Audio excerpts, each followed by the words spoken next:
On today's show, the Philadelphia 76ers reportedly interested in signing this sneaky overseas prospect, Kelly Oubre Jr., hinting on his Instagram that he wants to return to the 76ers this offseason. Plus, with the NBA Finals starting on Thursday, a former Sixer is guaranteed to win their first ring. Speaking of the NBA Finals beginning this Thursday, who you got? Oklahoma City Thunder, Indiana Pacers. Should be a fun one. Both, young teams like to get up and down. Should be exciting. I'm rocking with the Pacers in this one, but let me know who you got. OKC for the Thunder or IND for the Pacers.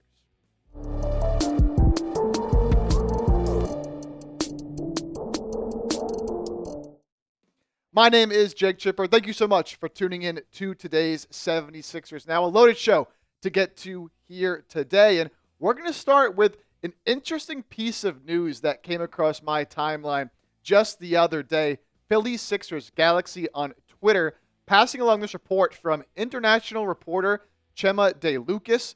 Good job, Philly Sixers Galaxy, on the translation here. The Sixers are interested in offering a two-way contract to Yannick Kraag, I hope I'm pronouncing that right, who has 1 year left on his contract with Juventud Badalona of Liga ACB. Kraag, a 22-year-old 6'8 forward, averaged a career-high 6.5 points per game through his 52 games played last season. You might look at that, the career-high 6.5 points, and might not be too impressed. You're probably thinking, this is kind of a whatever signing, and sure, it might just be a low-level two-way that they're interested in, but he's actually kind of interesting as we dive in a little bit here on Kraag. He spent 6 seasons in Liga ACB, and Liga ACB over in Spain, this isn't just some bum league where he's playing against a bunch of guys that are never going to see the NBA floor. This is the highest level really of competition over there in Spain. It's the league that Luka Doncic played in as well. So there is some competition over there. So he's not just playing against absolute bums. He's getting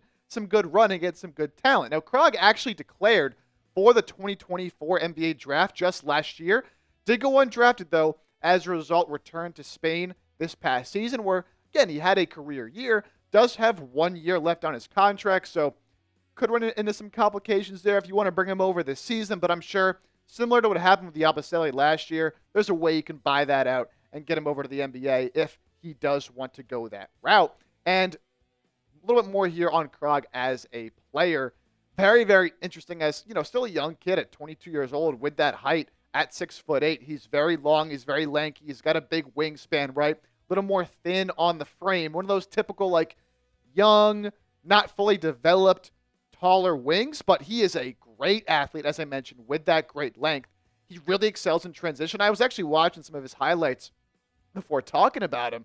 And, man, in the open court, he really runs the floor hard, and that's where he gets a lot of his work done on the offensive end because the rest of his offensive game very much still a work in progress. The jump shot honestly looks pretty decent, but just not a whole lot of consistent results there.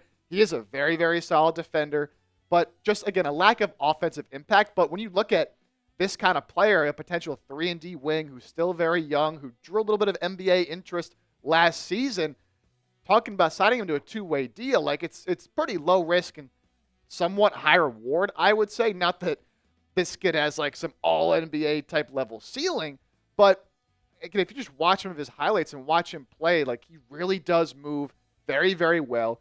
He was making some smart cuts off the ball toward the basket, clearly just not very comfortable doing a whole lot of else offensively, but looks to be a very good defender already at that young age. So, look, you want to bring a guy like this in for a two-way deal over somebody like a Jeff Dowden who's just been sitting here taking up a two-way spot, or a Jalen Hood-Schifino, I'll very gladly take someone like Kraag over here, as Sixers are, doing their due diligence with this international scouting, obviously getting Yabusele last year, now potentially getting Kraag heading into next season. Let's get to Kelly Oubre here. Oubre, as we know, could be a free agent this offseason, does have an $8.4 million player option he will have to decide on in the coming month at the end of June. So will he be back? Could he explore the open market? Will the Sixers want to re-sign him to a longer deal, or will he just accept that player option? Well, Kelly Oubre on his Instagram story just the other day posted this image. Mood AF, need more of this. Picture of him and Embiid. This was when they had that kind of little weird back and forth during the game that people thought and try to stir up controversy over. I think this post is really just him saying, like, I miss playing meaningful basketball when you're in the heat of battle with your brothers out there. Obviously, the Sixers this year didn't play a lot of meaningful basketball, and I think he's saying, like, man, I want to get back out there in those high leverage moments playing with my guys. To me, it's clear Oubre wants to be back, not just because of this one post he made on his Instagram story, but you go back to what Kelly Oubre said at the end of the season in the team's exit interviews. He pretty much said, yeah, I want to be back. This is what he said back in April. I'm a Philadelphia 76er. I'm blessed to be a part of this organization. I'm here in front of you guys right now, so I'm taking it day by day. Also, this is a business. At the end of the day, I'm happy. Feel like I like to finish what I start, and I don't feel complete. So Godspeed, and yeah, I'm still here. Makes sense. He wants to be back. He's said before, Philadelphia is really the place that he fell back in love with basketball. After some rough seasons, with the Hornets, with the Warriors, he came to Philadelphia and really became a fan favorite, someone who plays hard and plays tough at all times. Now, should the Sixers want Kelly Oubre back on that $8.4 million player option? Look, his 2 seasons in Philly, there's been certainly mixed results.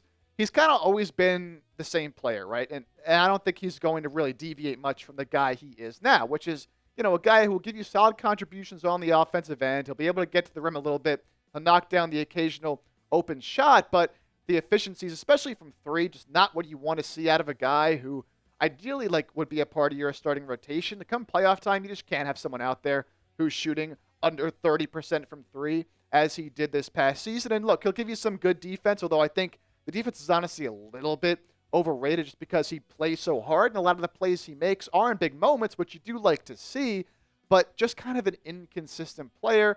Although I do understand he has become a fan favorite, and he definitely does fit the city of Philadelphia very, very well. So when you talk about potentially bringing Oubre back, there are really a couple of different ways this could go. One, Oubre could accept that player option at $8.4 million and hope to re-up on a bigger contract heading into next offseason. He also could decide to decline that player option and re-sign with Philadelphia on a larger deal. Philly can sign him to a 4-year, $62.6 million contract, but that gets a little tough with the Sixers cap situation. He could also decide to just test the open market and see if there's a team out there willing to give him, that non-taxpayer mid-level exception around $14 million, similar to what Philadelphia can re-sign him with their cap space here as well. But testing the open market is definitely a little more risky, as not a whole lot of teams are going to have that much money to spend. And we've seen a lot of role players have to settle for less money than you might expect because of the new cap rules and the apron rules and all that. You also got to factor into Philadelphia and bring back Oubre. What happens with Quentin Grimes and Gershon Yabusele? We talk about this all the time. The Sixers cap situation is so interesting because they're already right up at that luxury tax number with Oubre, Grimes, and Yabusele to re-sign. And look, if they use that mid-level exception to bring back Yabusele, then they get stuck, hard capped at that second apron. And if Grimes gets a ton of money in restricted free agency, you might not have enough money to sign somebody like Oubre to a bigger deal, depending on how you prioritize these different kind of guys. I'll say this, I wouldn't want to lose Kelly Oubre for absolutely nothing. I think he's a decent enough player where maybe you can find a team, if they do want to sign him in free agency, to do some kind of sign and trade. Maybe you attach Andre Drummond. We've talked about that a lot, sending those 2 guys in a package to get another player. I think, at the end of the day, like to see Kelly Oubre back. I don't know if I'd want to see him back as a starter for this team. Again, that lack of an outside shot and how inconsistent he is there. It's just kind of who he is, and it's kind of worrisome come playoff time, but he does a lot of other little things well. So on a decent deal, ideally for me, I think he accepts the player option, and then maybe next offseason you revisit all of this. But we will see. Certainly sounds like Oubre wants to be back, and I bet the Sixers do want Oubre back as well, but plenty of financial decisions to weigh as they head into this offseason. What say you? Do you want Kelly Oubre back on the Sixers? Simple yes or no question here for you guys. Give me a Y for yes. Give me an N for no. Let me know if you want Oubre back in Philadelphia in 2025-2026.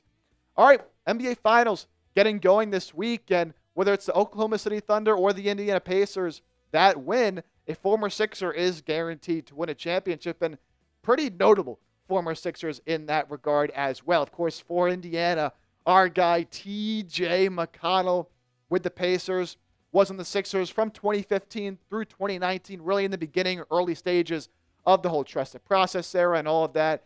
He was an absolutely electric player to watch when obviously this team wasn't winning a whole lot of games, but even as they started to get a little bit better towards 2017, 2018, and 2019, he was still a pretty good player for Philadelphia. Had some electric moments. I'm thinking about that game winner he had against the Knicks right over Carmelo Anthony when Joel Embiid came up and basically choked out TJ McConnell. Just a very, very fun player to watch, and he's carved out a very good role as the backup point guard for Indiana. Just a pest to have to play against, and played very well against the Knicks in the conference finals. Also, a little under the radar, Tony Bradley, center for the Pacers, who's gotten some run as well in this postseason, played a decent bit against the New York Knicks in that conference finals, played just a little bit for the Sixers in that 2020 to 2021 season, but another guy who I remember he had a good stretch with Philly in that time, and Joel Embiid tweeted out, "I've seen enough. Time to build around Tony Bradley." Unbelievable. Maybe they should have built around Tony Bradley instead of Joel Embiid with that health. I don't know. We'll see what happens with that. Maybe he could win a ring. And then for the Thunder, Isaiah Joe. Man, I just wish the Sixers never let go of Isaiah Joe. Daryl Morey said it kind of just is what it is after they released him. Like, we have to cut good players. I can't just only sign bad players. If we sign a lot of good guys, we can only keep so many. I think they should have kept Isaiah Joe. They just cut him. They let him go for nothing after a couple of good years. And now he's been with OKC and not, a super mainstay of the rotation, but does play spot minutes here and there, and obviously a very good three-point shooter. So it's going to be really cool to see one of these former Sixers winning their first NBA titles. Also, it's the Paul George finals we got going on right here between OKC and Indiana. Both of these teams kind of able to reset their organizations and what their teams looked like by trading away Paul George. And now the Sixers are stuck with him, and they're not going to be able to do the same thing, I'll tell you that. Although, wouldn't it be funny if they find a way to trade Paul George and they're back in the finals? That would be something to talk about when it comes to Paul George's legacy. But again, just funny that we got the Paul George finals here. Also want to give a shout out to Sam Presti.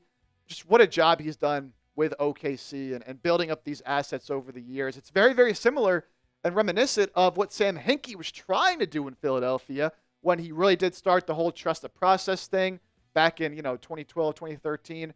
Around then, loading up on draft assets and young players and really embracing that tank and kind of starting that whole wave in the NBA. Of course, didn't get to see out his vision because the NBA didn't like what he was doing and forced him out, made the Sixers hire the Colangelos, and that just ruined the entire Sixers organization from that point on. But Sam Hinkie was never able to see out what he was trying to build with that Sixers team, and I think it would have worked eventually in the ways that it's working for Sam Presti and the Oklahoma City Thunder. Of course, we see how loaded they are with young talent now and with so many draft picks over the next few years. So what could have been for Philadelphia? Maybe they could have been like the Oklahoma City Thunder of today. Who do you think's going to get a ring this year? It's going to be one of these two, either Isaiah Joe or TJ McConnell. Let me know down in the comment section. And as always, do not forget to hit that sub button.